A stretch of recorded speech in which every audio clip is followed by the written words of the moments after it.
Okay, this is my fourth video trying to do this. I keep confusing myself because I took crappy notes and I didn't write it down to be making a video talking about it. So I got like footnotes on footnotes and all that stuff. So this is part of my upper end, top end build.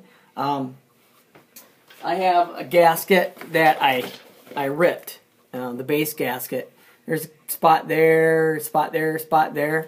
I'm just going to have somebody make me a copper gasket and be done with it. That's like the third one I ripped. I don't trust them paper gaskets with this crankcase pressure blowing it out. I don't want oil all over the place. So it's going to be a couple weeks before I, put the actual top end on the crank case and on the engine. So that will be another time. But this video, I'm going to try to talk about cam timing and ignition timing.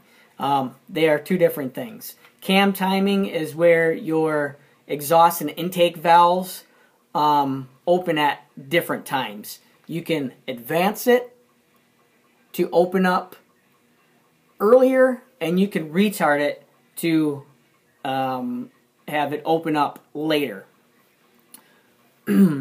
Ignition timing, advancing it, will give you spark earlier, before top dead.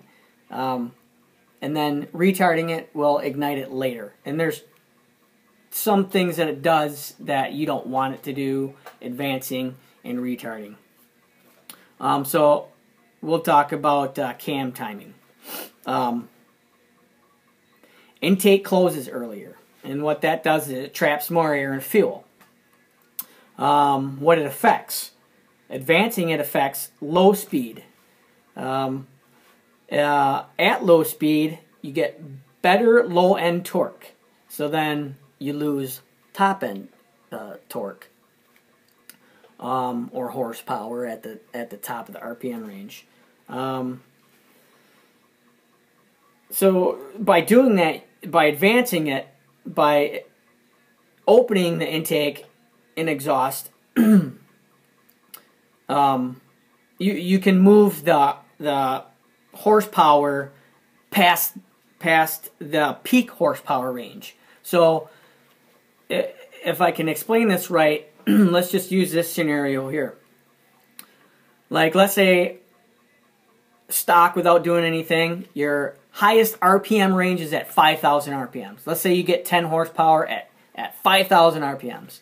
Now, if we advance that and move that to like 10 horsepower at 4,000 RPMs, you'll get more torque, you'll get more horsepower, ramp up faster. But then as you get up to the higher RPMs, around 5,000, your horsepower is already at its maximum at 4,000. So you're moving 1,000 RPMs past. So what happens is you get float. You get float in your valves and stuff like that at the higher RPMs. You kind of like plateau. Some people call it like standing on its nose. So unless you have different gears, you can't accelerate as quick.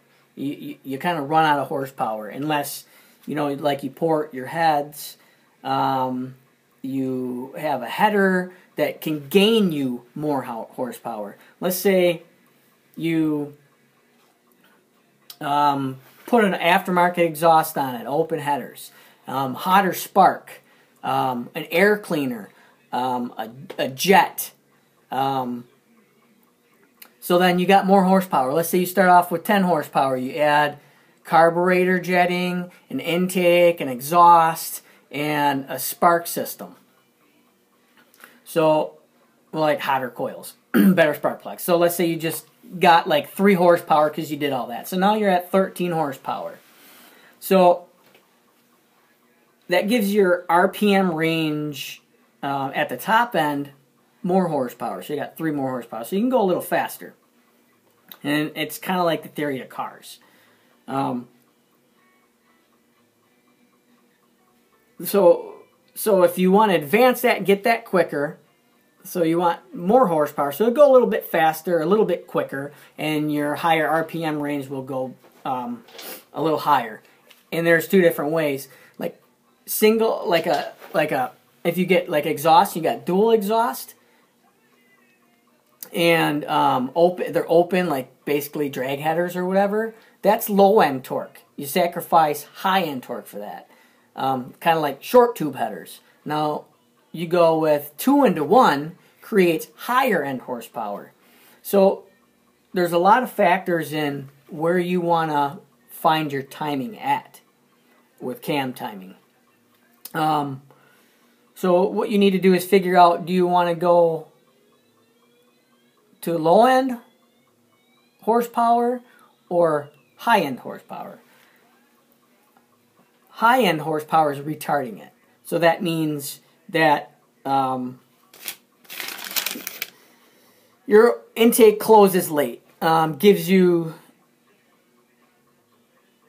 fuel and air more time to enter at high RPMs. This is where you lose low-end horsepower and you get top-end horsepower. So let's say you, at the start, like let's say you're drag racing. At the start, you get going, it's like and it's kind of sluggish. But then as soon as you hit, like, let's say scenario, your 5,000 RPM range. Your 5,000 RPM range is now you moved it up. So like 5,500 or let's say 6,000. So now when you get up to 6,000, your cam is advanced and the air and fuel mixture is flowing a lot better. If you got good flowing heads, and when you get up to high RPMs, when air and fuel mix, it gets denser. So it's hard to keep that. It's hard not to keep it flowing. So the better your heads flow, the better your exhaust flow, the more power you'll make. If you have like a header with it, that just makes more horsepower at the top end. So let's say low end you want to get snappy right off, blah blah blah blah, you know, blah blah, beat shit stop sign to stop sign. That's always fun. But then let's say you're racing another Rebel and he doesn't get you off the line, and as soon as you hit your plateau, because you're advanced and he's not, he'll blow by you at a certain point. You know, depending on what you got done with your engine. If you have a stock Rebel that's not done anything to it, and then you have a Rebel that has something done to it, like advance the timing, and you got, like, let's say, like I said, air cleaner and carb and all that stuff, and you're kind of hopped up a little bit, there's a give and take there. You got more of a power band. So, you know, sometimes when you see cars racing, they'll be like pulling like this, and all of a sudden you hit another RPM, and they'll just be nose and nose. So that affects it. So retarding the cam affects the low RPM torque and horsepower, and it affects the higher end horsepower. So you'll get slow start, less power, but better, more fuel, better combustion power at higher RPMs. Meaning, if you get, it's like anything, more air and more fuel you can get at it, the bigger the combustion from the compression, the more power it feeds out. So you're getting more horsepower. Anytime you add more fuel and more air, and if it's mixed right, you get more horsepower. So you can get more horsepower advancing it or retarding it. You just got to find out where your sweet spot is. So you don't have to adjust your ignition timing. You can leave your ignition timing fine and degree the cam, advance it or retard it. That won't affect anything. All's timings, spark timing is when it sparks. And you got to sync the cam timing up with your ignition timing. Your ignition timing, you know, top dead or before top dead or after top dead. your stock is set at like 5 degrees or whatever vehicle you're running. With the Rebel, it's full advance is 35 degrees at like 3,500 RPM, and your initial timing is at 5 degrees timing. So what your ignition timing does is tell you when it's going to spark. And if you look on your